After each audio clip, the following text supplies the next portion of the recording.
I dislike living in a house or an apartment. And so what option does that leave me? It's hard to say. Well, why does it bother me so much? There's a lot of things. I feel like I feel kind of guilty. I feel like the house and apartment would have such a nice story if somebody else got to live there, but the story that I'm writing in it, with my life, I mean, that kind of the story, like the story of my life, that story is less interesting, and also the responsibilities for it. I feel like it's a lot of responsibility. I like responsibility, but only if I enjoy it. And since I'm so difficult to please, I don't really enjoy the apartment or the house. And because I've lived in both. And because right now I'm trying to really get behind enjoying our new apartment. And my issue is, okay, we're here, now what? What am I going to enjoy about this? What am I going to enjoy about life? Like, sure, this is okay, it's a launch pad for all the stories of my future, but I don't want to do anything. I just, I kind of want to stop doing stuff for once and just do nothing. But that's hard. And it's not wise. And I can't do that because I have a logic behind what I do, and I stick on a path and I try to do my best. So I can't just do nothing. But the apartment, it brings me comfort, but it doesn't directly bring me joy. And sometimes, well, pretty much all the time, it always brings me a bit of stress. The apartment just stresses me out. And I've had that with houses before, where I'm just stressed. I'm stressed living there. I'm getting more stressed. Something about it just, there's some issue. And it's a good apartment. I should enjoy it. It's in a good spot. It's cheap-ish compared to, still difficult to pay, but it's cheap-ish. And yet, I wasn't wanting an apartment. I wasn't wanting a house. I don't know what I want. And so what does that leave me? What kind of thing would I want? I could see myself living in a small cabin that would have no impact on the world. Like, no ecological impact.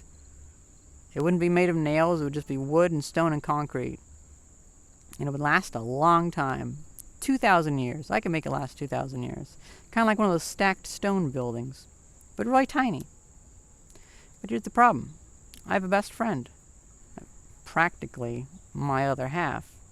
I even call her my dual processor because she's the other side of my life. I've decided to share my life with her. And she wants an apartment. And rightfully so, because she has a healthier outlook on the world. She enjoys her life. I don't enjoy my life, but she does. Okay. So it's clear. We need an apartment for her, at the very least. And me, because I'm just aimless, I'll live there too. And I'll make myself like it. But in the back of my head, in the back of my mind, I still just have an issue with it. And I feel like I'm kind of like Diogenes in a way.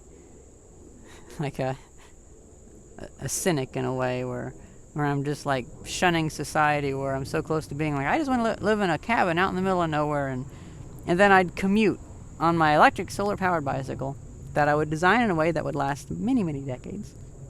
And I would commute to wherever I work. And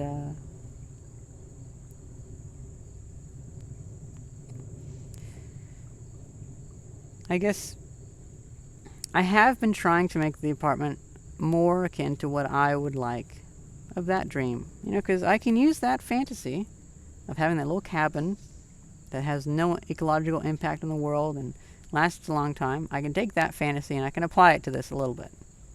So whenever we got an air conditioner, I made sure that I paid a lot extra to get an air conditioner that uses like half of the power. It's super efficient.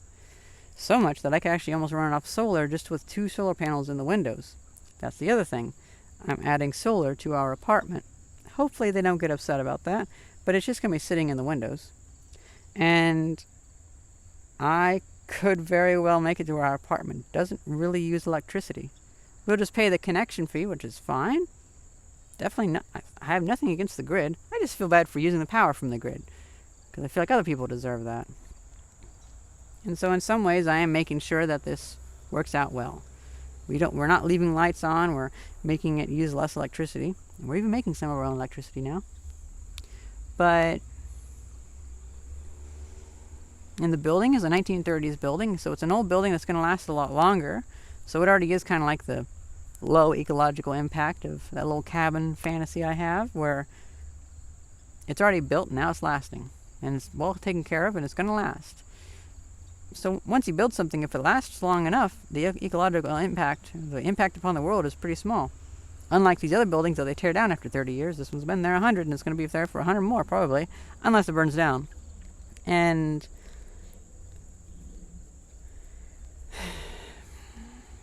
so I can have that fantasy, and I can try to push that apartment into that fantasy, but sometimes it just falls apart.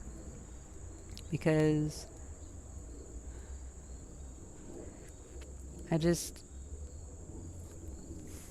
something about this world seems excessive, and it's too much apartment for me, because I don't have a big enough life for that apartment. I guess that's another way to think about it. I don't have a big enough life for that apartment.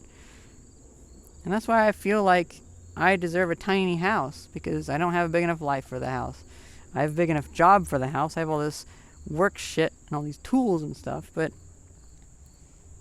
when it comes to the actual house, I kind of want it small. It almost kind of works out in a way too, where it's almost like a reaction, because my house always ends up getting filled with tools and supplies and stuff for my videos, the other channel where I make stuff, and I don't get to actually enjoy the house. And so the houses have always been kind of a bad thing, and because it's always filled with like extravagant toys, like video games or whatever, or work, like stacks of server parts and motors and drying lumber and such. And we're doing really well. We're not filling the apartment with that, but now that I have an apartment that I'm trying to feel passionate about, I don't have much to fill it with. And now that I'm filling it with like my computer and stuff, and Vice talked me into getting a desk. I didn't want a desk. I felt like that's like excessive in a way. And she talked me into it, and it is good, but I still just feel that push in my heart to do away with stuff. And I would love to do away with that apartment, but I can't. So what does that leave me with? It leaves me with doing my best to enjoy it, but being very conflicted.